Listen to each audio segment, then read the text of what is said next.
tugs and boats, eh? Everybody thinks they're a sailor.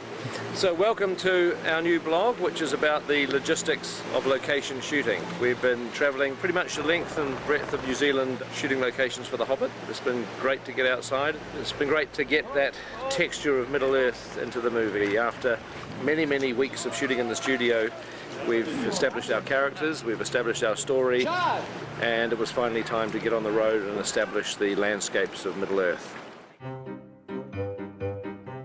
So we're currently moving about 500 crew for main unit to Hamilton, and then about 200 second unit crew to various parts of the country. We like to call it the biggest logistical move in cinematic history. Just because of the size of the fleet, close to 140 vehicles. As you can see, we're moving around a huge circus. I think everyone is secretly scared but quietly excited. The main reason for going on location on the project is to capture scenic beauty of New Zealand. Peter's often said one of the things that won the fans over so much in the Lord of the Rings series was the unbelievable vistas and scenics because they were so magnificent.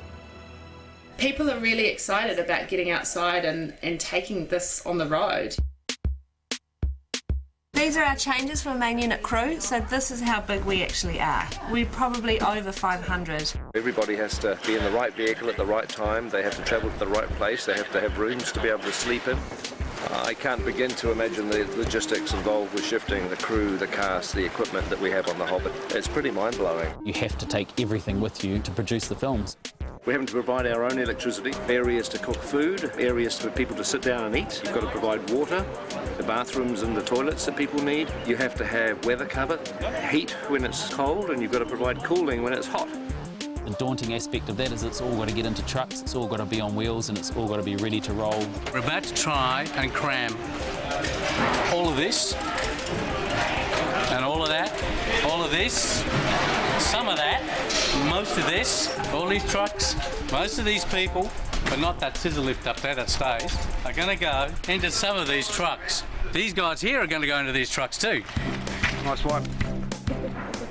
No cell phone laws here, man. One of our biggest challenges on the production is actually shooting all the locations in one hit for both main unit and second unit. You can certainly start there. We're away for about 7.5 weeks if the weather holds up, so we're basically praying that every spot we go to in the country is sunny and beautiful. First location is Matchmaker up in Old Hobbiton, so returning back to the first spot from Lord of the Rings, which is pretty exciting. Fantastic job, and we're out of here at 4 o'clock in the morning. And as you can see, we're totally under control.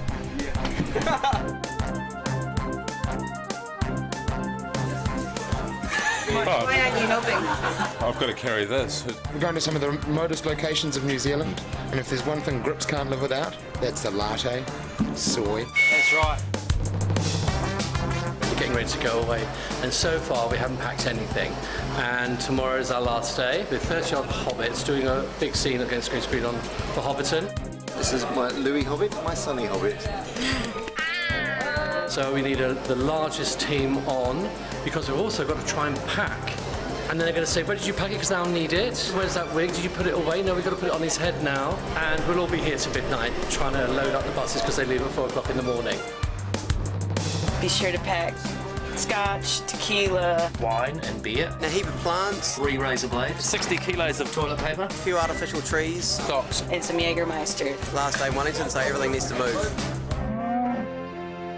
We've got a stock truck coming in to take our 49 mixed-age sheep, 15 chickens, 9 goats, 5 3-year-old steers, 4 pheasants, 2 Muscovy ducks. We've also got Michael Jackson, the walking chicken, on the lead.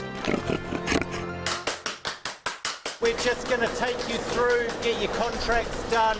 We've got lunch packed for you to take on the road. So just follow me. Oh, the keys are in it? Keys are in it. We've got GPS units installed in the trucks purely so we can watch what's happening as they move up and down the country. If you don't arrive, we can't shoot. Last truck should be out of here in half an hour, and then Hobbiton. Crikey. Just remember, the reason you're on this plane is because you're so valuable to the production.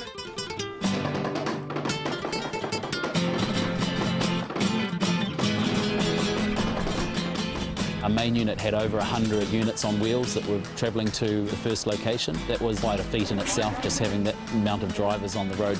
It's all about arrows, it's all about maps and directions. Once we arrive, we get in and it's about an 8-hour turnaround from when the first truck turns up to when the unit base is actually functional for filming. They've got to get these trucks level for working in, they've got to get them all powered up, and they've got to get them all functioning so quickly. Prosthetics, makeup, costume, catering. It's not just a case of a small crew going into very out-of-the-way places. We're literally occupying the space of a football field. I think it's actually 2 football fields. We moved 7,000 cubic metres of dirt to accommodate everything that goes with making a film of this size with this many people involved. It's very much a mini city. To everyone's amazement, you know, they went home on Friday night in Wellington, turned up to work here on Monday morning, and everything's here, parked up in order and looking good and working.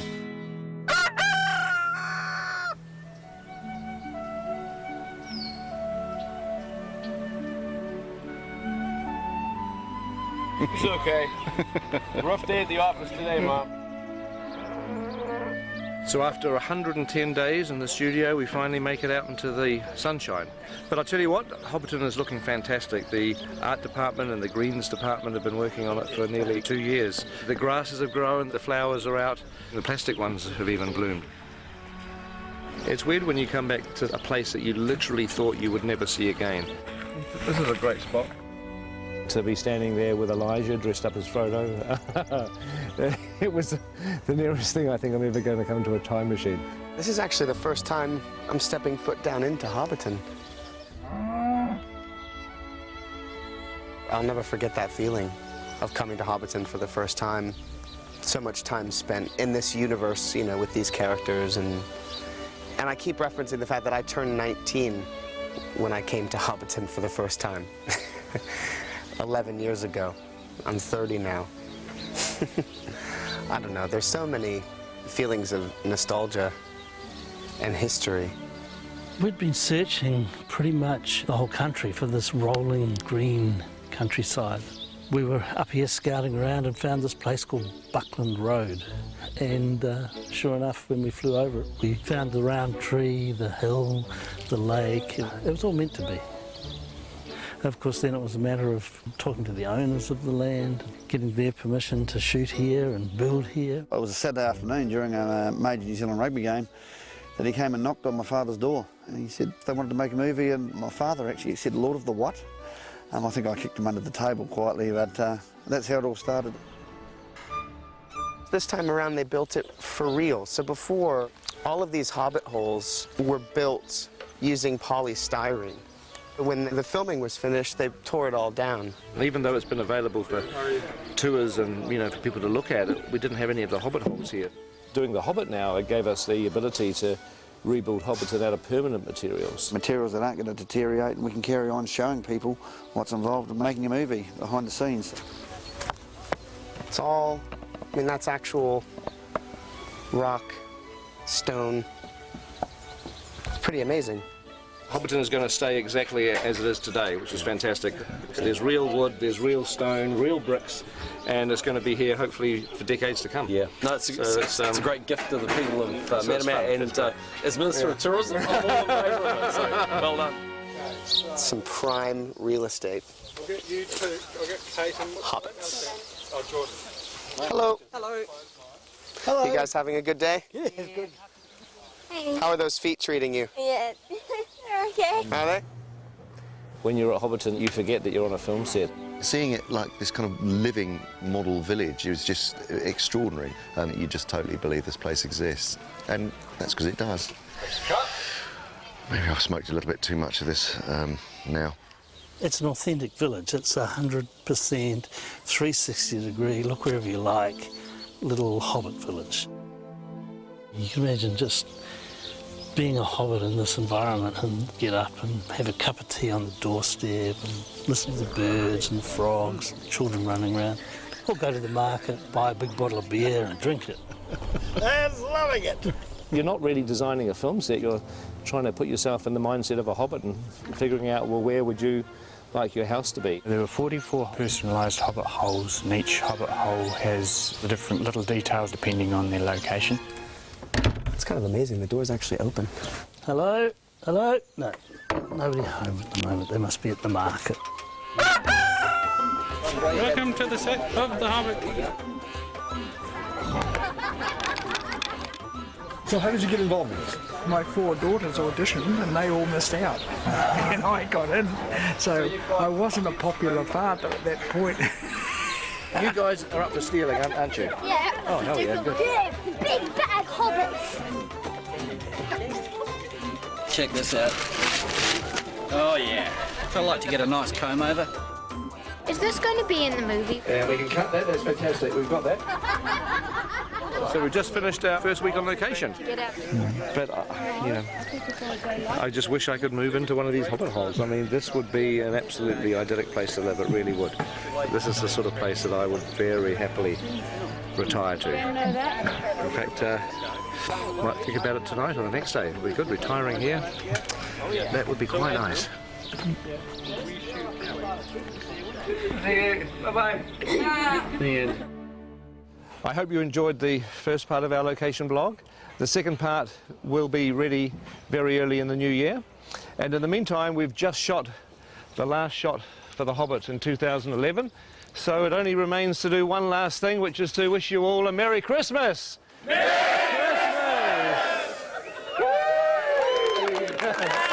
Champagne! Very good.